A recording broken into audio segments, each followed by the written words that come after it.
O último debate entre os candidatos ao governo de São Paulo foi marcado por ataques ao governador Geraldo Alckmin. Com ampla vantagem nas pesquisas e provável vitória no primeiro turno, o tucano enfrentou questionamentos sobre a crise hídrica, problemas na segurança pública e escândalos de corrupção. Eu faço aqui, nesse primeiro turno ainda, um desafio ao atual candidato Alckmin. Igual teve o desafio do balde de gelo, eu faço um desafio a ele, ao desafio da torneira d'água. Quero que ele vá comigo até a parada de Taipas. Não precisa ser água gelada, não. Pode até a gente abrir a torneira na parada de Taipas. Desafio o governador a irmos a Campinas, a Guarulhos, a vários bairros da capital de São Paulo, para ver o que está acontecendo. As pessoas que nos assistem mostram isso. Eu acho que foi um debate que escancarou a falta de sensibilidade do atual governo do estado de São Paulo. Vive numa Disneylândia que não é a realidade que o povo de São Paulo vive. Eu não vou falar que vive no Projac, tá certo? Porque a capacidade de produção, inclusive, do Projac é muito melhor do que a propaganda que o atual governo do estado de São Paulo tenta mostrar para o eleitor paulista. Agora, no segundo turno, não tem mais como ele fugir da realidade. Vai ter que perguntar diretamente a mim. Se ele faltar no debate, eu venho sozinho. Não, tá dando certo e vocês vão se surpreender. Vocês vão ter que, depois do dia 5 de outubro, fazer as suas análises da grande vitória política que nós vamos construir até o dia 5 de outubro. A nossa é a única que tem campanha de rua. E eu que estou andando na rua, sei que a população vai decidir o voto para o governo do estado de São Paulo essa semana. E esse debate contribuiu mais ainda com isso, porque escancarou aquilo que o governador tentava esconder, ou seja, o debate público sobre São Paulo, uma realidade que não existe, ficou escancarada nesse debate. O governador, no cargo de governador, está intimidando os prefeitos, principalmente de cidades pequenas. Como essas cidades pequenas dependem muito do governo, então há uma certa intimidação. E, por outro lado, podem ter alguns outros casos, uma meia dúzia de casos aí, que são mal acostumados, porque eu já deixei muito claro que eu separo política de gestão. E não vou mudar nessa altura da minha vida, entrei na política, não me afastei, não me licenciei de uma das maiores organizações do mundo, que é a Fiesp, o Ciesp, o SESI, o Senai, para entrar na política nessa altura, para fazer do jeito que eu critiquei durante toda a vida. Quando fala que tem processos na justiça, é mentira. Então vocês verifiquem e me mostrem quais são os processos. É vergonhoso um governador mentir, mas ele mentiu, porque não tem processo. Ele mentiu quando ele fala que ele investe no estado de São Paulo 30%, que é o único ente federativo que investe 30% na educação. Os nanicos também não pouparam críticas ao candidato à reeleição e falaram sobre a estiagem e a falta de planejamento da gestão atual. Sobrou até para São Pedro.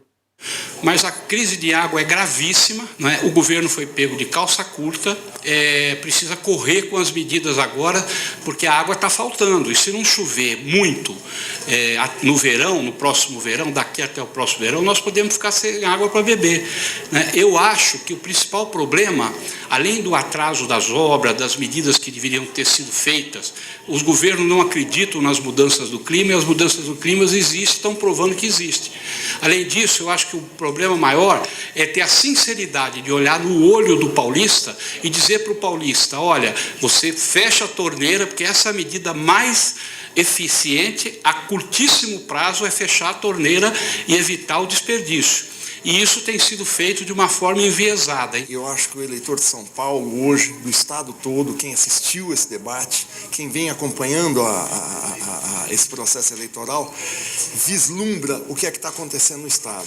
Nós temos, de fato, uma estiagem prolongada, de mais de 100 dias. Mas todas as regiões do mundo vivem momentos de estiagem e de chuvas. O momento de estiagem não pode ser, numa capital do século XXI, pretexto para que exista essa crise de água que nós estamos tendo agora. Eu sou a favor de uma reforma política que proíba o investimento privado, que tenha um financiamento público que, ao contrário do que falam, sai mais barato para os cofres públicos. Da maneira como tal, os cofres públicos são penalizados com obras superfaturadas, com obras desse tipo que a gente está vendo. Tenho certeza absoluta. O Geraldo Alckmin está saindo com um carimbo na testa hoje, culpado pela falta de água em São Paulo. Isso ficou absolutamente claro. A Globo está de parabéns por ter realizado esse debate, porque hoje finalmente ficou claro duas coisas. Há uma crise hídrica grave, falta água em São Paulo e que o responsável não é São Pedro, o responsável é Geraldo Alckmin.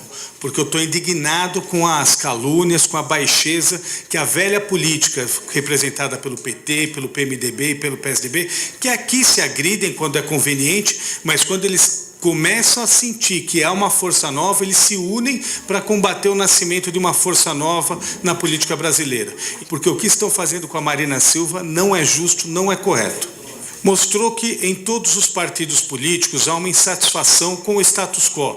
Ninguém aguenta mais os velhos caciques. Também não dá para votar no PT, muito menos no PMDB, que é o retrocesso ao século XIX da política brasileira. Restou ao governador se defender. O importante são os temas. Nós procuramos abordar todos os temas. E é evidente que não dá para responder a tudo. Uma quantidade impressionante de coisas inverdades, mas você não tem como responder. Mas a população percebe, né, nitidamente esse jogo, né, para poder atacar o governo. Não vai faltar água. E a população, queria reiterar o agradecimento, porque 78% da população, com uso racional da água, economizou. Questionado sobre a opinião dada por seu correligionário Levi Fidelix em relação à união entre pessoas do mesmo sexo, Walter Silioni evitou endossar as duras palavras do presidente do PRTB, mas não fez críticas diretas a Levi. Primeiro, né, como eu venho de um lugar legalista, de onde eu trabalhei, é assegurado, no artigo 5º da Constituição, a liberdade de expressão. Né? Meus pais passaram pelo tempo da ditadura militar, né?